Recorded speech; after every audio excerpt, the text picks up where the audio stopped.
Welcome to Inside SAA.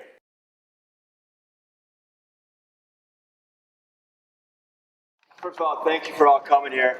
I know you guys are all busy with your own lives and things. I've been coaching, this is my 15th year at Hoffman Estates, and I was at Schaumburg for 5 years before that. So I've been in the area for many years, and I'm very proud to have these two guys taking over their own program. I guess it makes me feel even older when I see two guys taking over the program, but they're going to be doing a great job. So what I want to do here in the next 20 minutes is just go through some fundamental things that we talk about as we go through a normal throwing routine. And I also say this not as a varsity coach, but also I have a 12-year-old son who plays Wasco baseball, and you guys I'm sure played Wasco before at some point, but I've coached him since he's just a little guy, so I know the things that we talk about. I go to their 12-year-old practice and 11-year-old practice, and I see that it's no different. Our guys are just bigger and stronger, but they're still can be lazy and make the same mistakes as your boys who are 8, 9, 10 years old. And so as we're going through this, there may be some things that are you might seem to look at, geez, that's basic. But to me, fundamentals are fundamentals.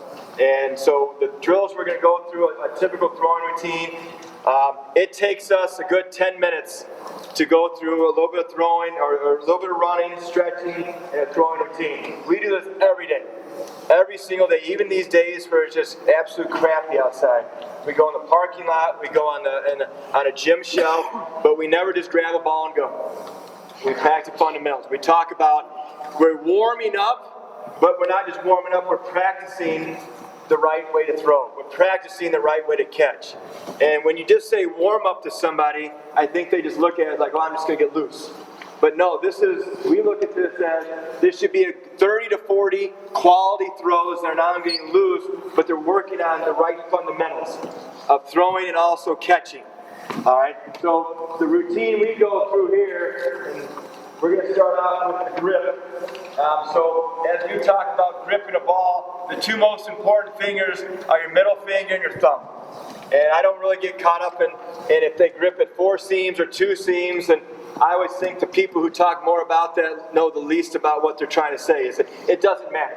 I think as long as your player feels good about it in the hand and they don't put it too far in the palm, the middle finger and the thumb find seams, then you'll be fine. You'll be fine. Don't worry if a kid, don't get in their head. They got enough worry about where they're gripping at a 2 or 4 and all that. Just find the thumb and middle finger. All right, so we're going to grip that, and we're going to go to, let's just start off on one knee, guys. We don't really do this at the varsity level, but this is something that we work on. And one of the common things you see younger players do is they don't get their fingers behind the ball. They kind of throw it to the side, and it almost comes out as a side spinner. What we want to work on them is getting their hand behind the ball. Little guys, it's okay if they throw 3 fingers. My son threw it 3 fingers probably till he's about 8 or 9 years old, until their hand gets big enough. So you guys just demonstrate this here. They're isolating, getting their hands behind the ball, and they're snapping just like you would with shooting a basketball, and we want to get the proper spin on the ball. There is nothing uglier. I guess there's probably some things uglier, but when you see a boy who gets bigger and stronger, and through the years they have not learned to get their fingers on top and follow through, and they're throwing sideways, and that ball is going anywhere and everywhere. You can't play infield if you can't throw the ball straight. So this is just working on the correct spin. I've seen coaches even get a magic marker and put a line through the middle of the ball so they can just make sure the ball is spinning the right way. That will assure them. You can tell your kid, this makes sure you're throwing the ball straight. If your ball's spinning, it's not going to be straight. Next thing we do is we stand up. We go feet together. And what we're working on is developing some torque and rotation. Twisting all the way here, breaking with the hands, getting that same spot, following through. This is good for the kids. A lot of kids you might see, younger ones especially, they throw and they step this way and their shoulders are already open. And they get no power to drag. So you guys can keep going. We're working on here, rotating to get that feeling. Rotate. Now talk to them. That front shoulder, that left shoulder is critical for the position where they want to go. And then snapping and following through. rotation is not natural for a lot of kids. They want to go straight and forward versus twisting and throwing.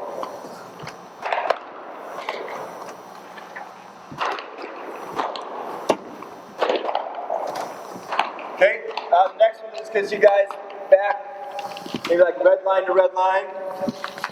Now they're going to go feet apart, shoulder width, and they're going to work on this in here. Their hands will be together. I'll look at you guys who do this. Their hands will be here. They're going to break with the hands, get to what we call the peak here, twist and throw, and hopefully get in that position. Most of your younger kids will not be able to get that backside through.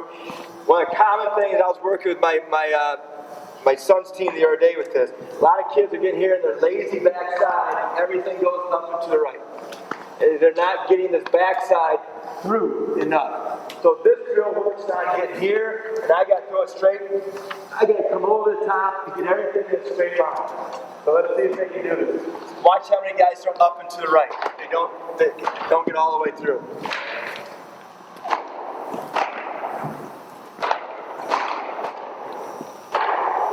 Now ideally they get their whole backside through.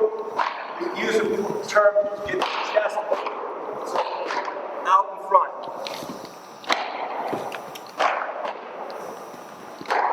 Another thing I've not talked about, but I encourage you guys to do is, even when they play catch, do not allow them to do this. Okay? Teach them, every time you play catch, your goal is to get your glove in between your shoulders. So if they make a bad throw, go over there and catch it. Take a step, go over there and catch it. And you see this, especially the youth, they're somewhat scared of the ball, and they want to do this as much as possible, or this, versus, hey, just get over there, catch everything between your shoulders and move. That's an easy thing to do, even when they're playing catch like this. You can do it. Okay. All right, next. The other important thing, and I keep on talking about the front shoulder and the hips, but the other thing that's important is getting that backside in a straight line.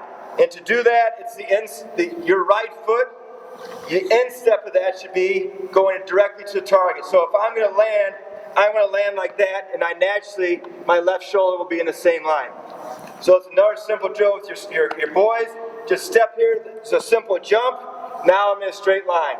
And a lot of these kids still, they'll come like this here, and they're throwing, it's going this way. So inside the foot, like say, show the coach the inside, step, now you're in line, and we're going to throw. So I like you guys to exaggerate your hop, so the inside of your foot is 90 degrees, perpendicular, good math terms. You guys are going to throw a straight line to your partner. All right, please exaggerate the inside step to your partner. Okay, so.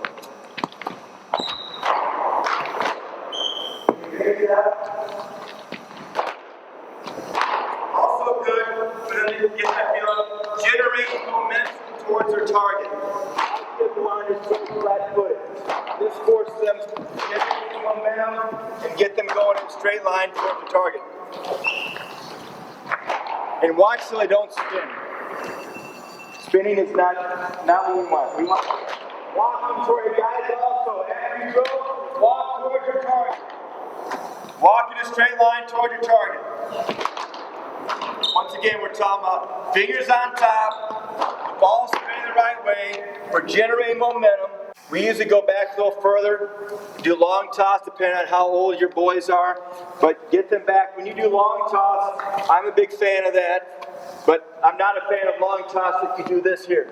That's not long toss. Long toss should be go back as far as you can so you can get here and throw a ball on a line, maybe if it's one hop. So it's better to do long toss with one hop than have a kid going, all right, here we go, because they'll never do that in a game. So it doesn't make sense to practice that if you would never throw that way in a game. After we do our long toss, we come back close. We're going to do a rapid fire. You're going to show a good target. As you're catching, you're moving the ball in the air. So you guys keep on coming closer here. We're going to talk about thumb to thumb. Thumb to thumb, they should be catching the ball like this here. Easy, quick transfer. Good target.